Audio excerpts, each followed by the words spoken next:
Bienvenidos a otro programa de Perspectiva Sociológica. El día de hoy estaremos desarrollando el tema sobre descolonizando el ejercicio del poder. Para ello hemos invitado al doctor Abdiel Rodríguez Reyes, profesor del Departamento de Filosofía de la Universidad de Panamá. Bienvenido. Muchas gracias por el espacio.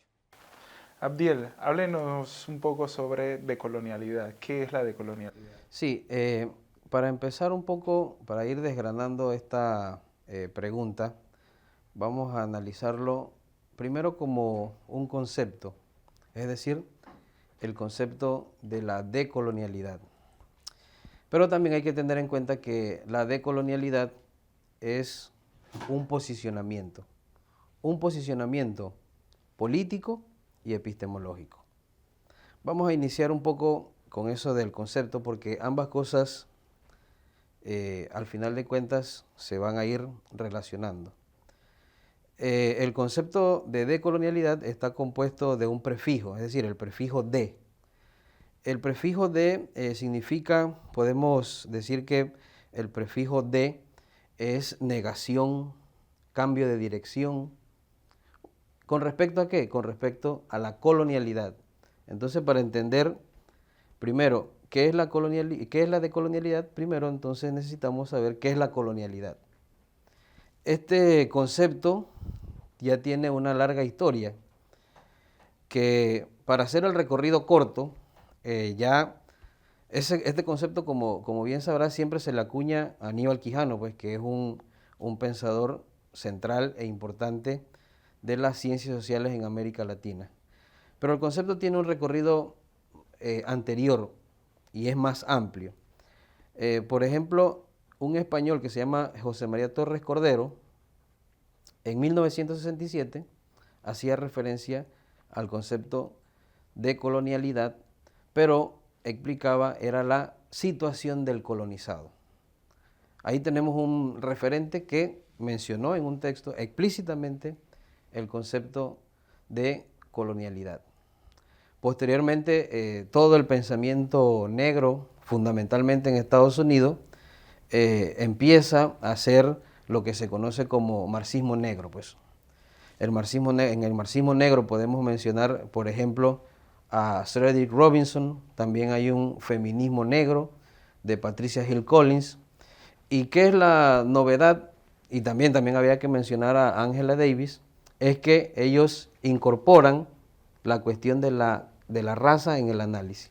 Ese es uno de los aspectos más importantes, que eso es lo que tomará posteriormente Aníbal Quijano en el concepto que él trabaja como la colonialidad, en el cual la raza se vuelve en un tema central.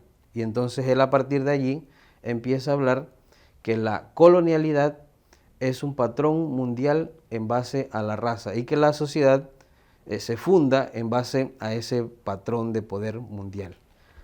Y también hay que señalar en esa discusión con Quijano el papel de otro gran maestro, que es Immanuel Wallerstein. En 1992 salió un texto escrito entre Wallerstein y Quijano. El texto se titula algo así como La americanidad como concepto. Importante que ese concepto, ese texto, está en un libro que compiló Falsborda, pues Orlando Falsborda. Entonces, ahí se está conmemorando los 500 años del descubrimiento de América, entre comillas, descubrimiento de América, pues. Entonces, allí, por primera vez, entonces nuevamente se plantea el concepto de colonialidad y que posteriormente, entonces, Quijano, a partir de esa relación con Wallerstein, irá desarrollando y perfeccionando, que hoy se le conoce como uno de los principales teóricos de la colonialidad y de la descolonialidad. Entonces, este posicionamiento político y epistemológico, que no es nuevo, que incluso en pensadores negros, por ejemplo, como Gerardo Maloni, mucho antes de que existiera explícitamente la decolonialidad o el giro decolonial, ya hablaban del tema de la raza.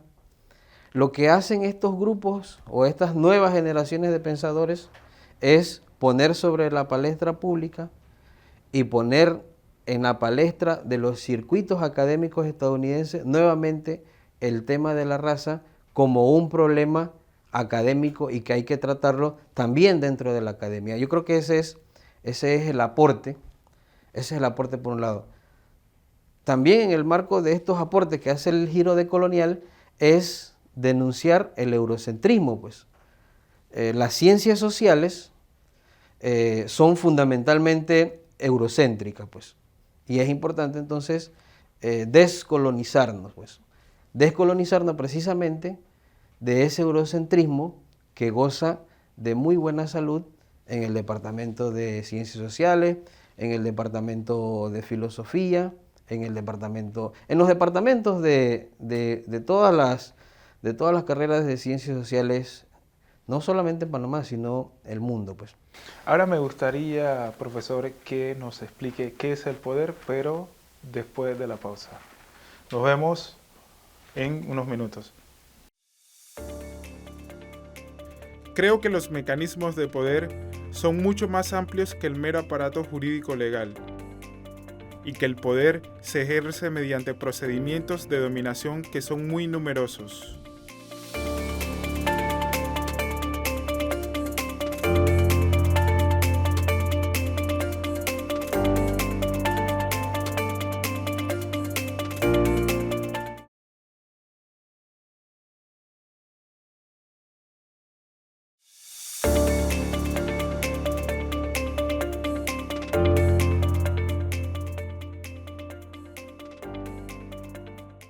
Estamos de vuelta con Perspectiva Sociológica. Doctor, ¿qué es el poder? Bueno, es una gran pregunta a la cual hoy no vamos a responder. Pero me interesa mucho que nos planteemos la pregunta y hoy quizás no pueda responderla, pero sí podemos hablar del poder, que son dos cosas distintas. Definir qué es el poder y otra, hablar un poco del poder. El poder, si nos tomamos en serio a Michel Foucault, es una bestia magnífica, así lo definiría Michel Foucault y así se titula uno de sus libros.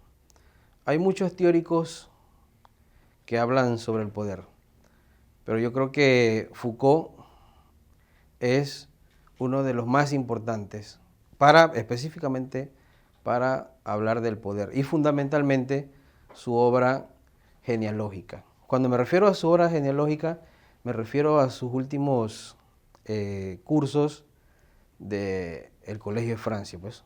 Que él fue profesor en la década del 70 hasta el 84, creo que fue profesor todos los años allí. Y él allí dictó y habló mucho sobre el biopoder. Creo que el biopoder es un concepto que nos ayuda a entender o a hablar del poder a partir de Foucault. Y también en el marco de esos cursos que han salido varios libros, él nos habla también de otro concepto muy importante que es el de la gubernamentalidad. Aquí en Panamá se habla mucho de gobernabilidad, de gobernanza, pero el concepto de gubernamentalidad no está presente en la palestra pública, pues. Ese concepto me parece muy interesante para entender lo que es el poder en Foucault. Entonces, vamos a empezar por allí, pues el biopoder.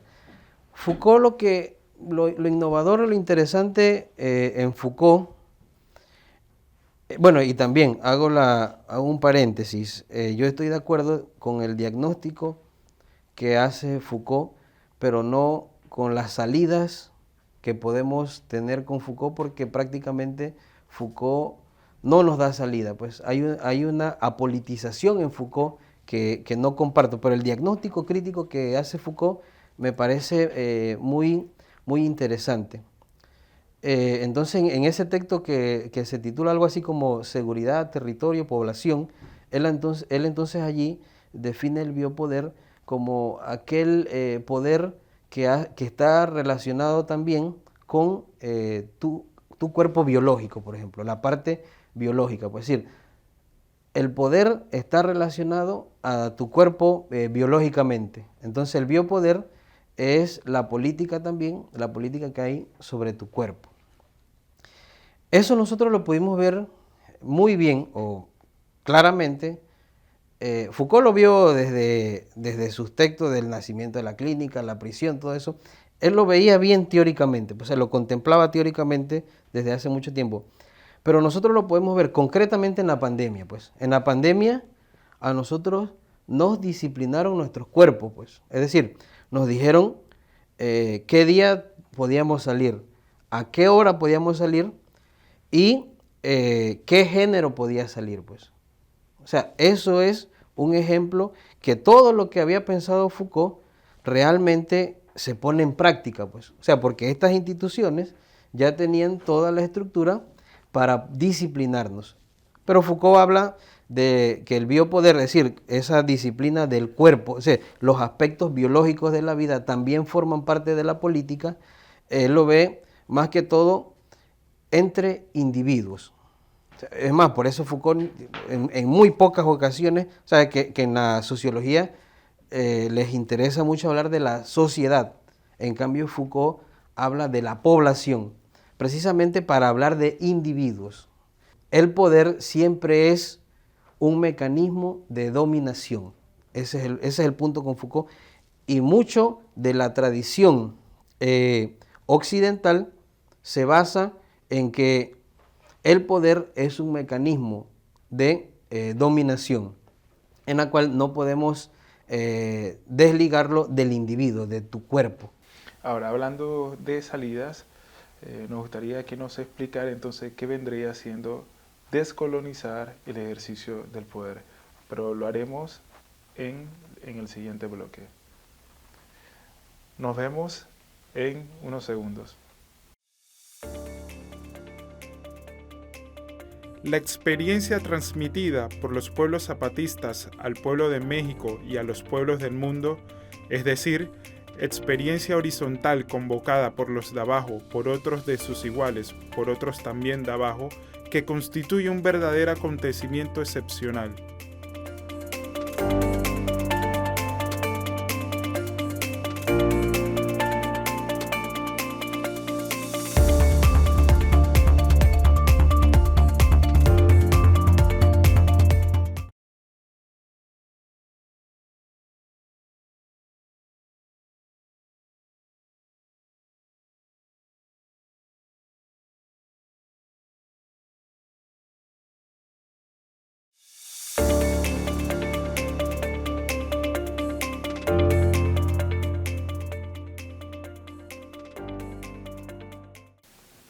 Estamos de vuelta con el doctor Abdiel Rodríguez Reyes. Doctor, ¿nos puedes explicar qué es descolonizar el ejercicio del poder? Como te decía, el poder siempre tiene una carga negativa, pues. Entonces la pregunta es si no existe otra cosa distinta a esa carga negativa. Y esa carga negativa es siempre la que identificamos con el gobierno, con las instituciones, pero también hay que verlo en el plano del sistema, es decir, el sistema capitalista que ejerce el poder a través de una racionalidad instrumental.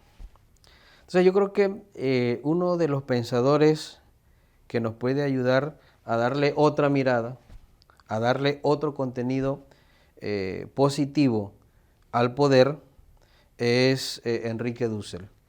Enrique Dussel nos habla precisamente de que es posible darle un contenido positivo al poder. ¿Eso qué significa? Que no solamente pensemos al poder como dominación, sino que pensemos al poder como liberación. Ahora bien, ¿de qué nos vamos a liberar? de las ataduras de la racionalidad instrumental y de esa concepción negativa del poder como dominación. Entonces hay que entender muy bien qué significa entonces el poder como liberación, pues. Y yo creo que esa es la propuesta política de Dussel. Dussel plantea, no es el único, que la política es una actividad. Él plantea que la política también es un noble oficio, pues. Y digo noble oficio ante la corrupción rampante del sistema. Es decir, el sistema capitalista permite o no es ningún muro contra la corrupción, es decir, operan muy bien, pues. Entonces, para eso Dussel nos dice que la actividad política hay que ejercerla en base a principios éticos. Entonces, Dussel es uno de estos primeros pensadores, no es el único ni necesariamente el primero, que nos habla de que en efecto sí hay una concepción positiva del poder. Es decir, podemos utilizar, y usamos esa palabra utilizar, al gobierno, podemos utilizar a las instituciones para que no sean instrumentos de dominación, sino que sean instrumentos de liberación y que permitan que nosotros, que la sociedad, el pueblo, y el pueblo aquí entendido como Gramsci, como el bloque social de los oprimidos, puedan reproducir sus vidas. Pero para eso entonces se necesita una nueva conciencia y eso es lo que hay que trabajar.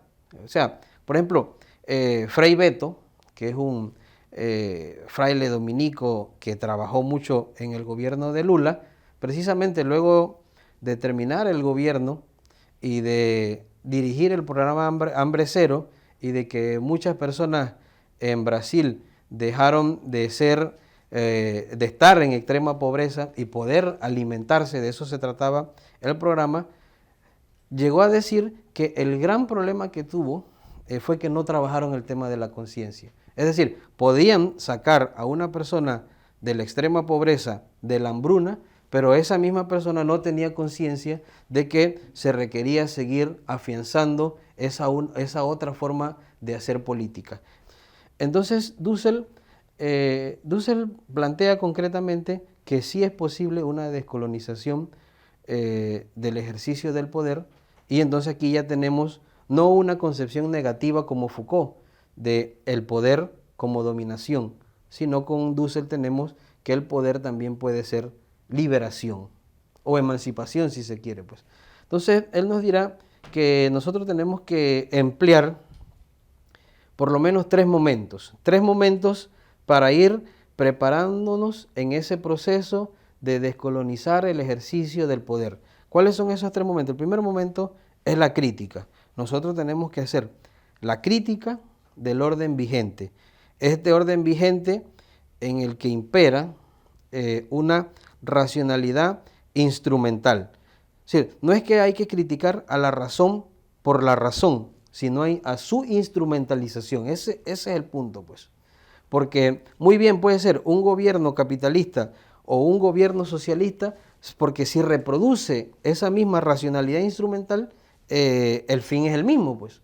Aunque ideológicamente diga, este es un gobierno de izquierda, pero reproduce esa racionalidad instrumental, casi tiene los mismos efectos de que sea un gobierno de derecha, por decirlo de alguna manera. Entonces el primer punto es la crítica del orden vigente, la crítica de esa racionalidad instrumental.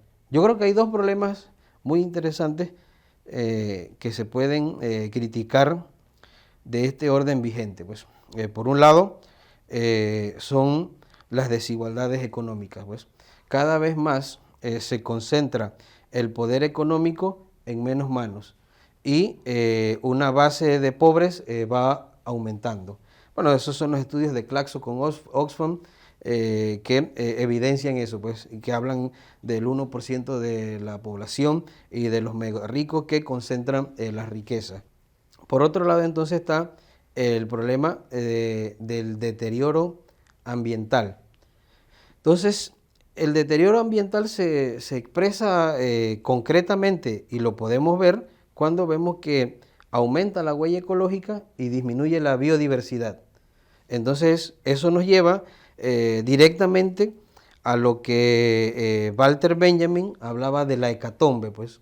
Ese es el ángel de la historia de Benjamin que nos va anunciando que este sistema capitalista, que aparte él habla del sistema capitalista como una religión, nos va dejando una hecatombe, nos va dejando una destrucción. Vamos a una pausa, en breve regresamos con Perspectiva Sociológica. Y quiero decirles a ellos, a ustedes, hermanas y hermanos, de la resistencia y a la toma del poder. Se acabó solo resistir por resistir. Hemos visto que, organizados y unidos con los movimientos sociales de las ciudades, del campo, combinando la conciencia social con la capacidad intelectual, es posible derrotar democráticamente los intereses externos. Eso pasó en Bolivia.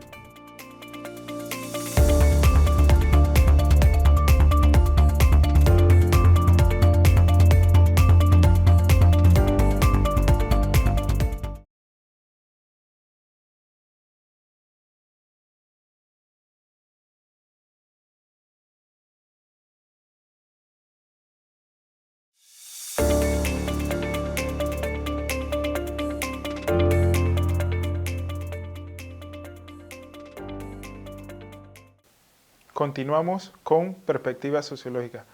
Doctor, ¿cuál era el segundo punto? Mira, el segundo punto es el momento creativo. Es decir, necesitamos ser creativos, no solamente quedarnos en la crítica, pues, porque es muy fácil criticar y criticar y criticar, pero es muy difícil crear. Entonces, Dussel nos plantea que debemos crear las condiciones de posibilidad de otra forma de ejercer el poder de forma positiva, es decir, como liberación. Entonces, el momento creativo es fundamental. Y el tercer momento entonces sería el momento propositivo, es decir, necesitamos proponer algo distinto a esa racionalidad instrumental, capitalista, pues. Entonces, ese es el punto, pues. La crítica, el momento creativo y el momento propositivo. No solamente quedarnos en el primero, que es lo que regularmente hacemos, sino pasar al momento creativo. Eso implica la genialidad de todos, de toda la comunidad, entendernos también como comunidad y también entonces pasar de ese momento creativo a lo propositivo, a proponer algo distinto a este orden vigente. Doctor, ¿y qué experiencias hay en el pasado o en la actualidad que planteen una descolonización del ejercicio del poder? Sí, podemos hablar de dos o tres experiencias concretas sobre un ejercicio distinto del poder. Yo creo que una de las experiencias más interesantes es la del Ejército Zapatista de Liberación Nacional, que ellos plantean el tema del mandar obedeciendo, pues. Esa experiencia política que surge en 1994 y del cual, por ejemplo, un amigo en común, Carlos Aguirre Rojas, ha escrito muchísimo y que nos ha facilitado muchísima bibliografía. Él nos plantea que este es un movimiento antisistémico, pues. Ahora bien, esto de mandar obedeciendo, ¿cómo se traduce? Pues ellos se han organizado, los compañeros y compañeras zapatistas, en lo que ellos llaman los caracoles. Actualmente habrá 19 caracoles, pues, y estos caracoles son especies de juntas del buen gobierno.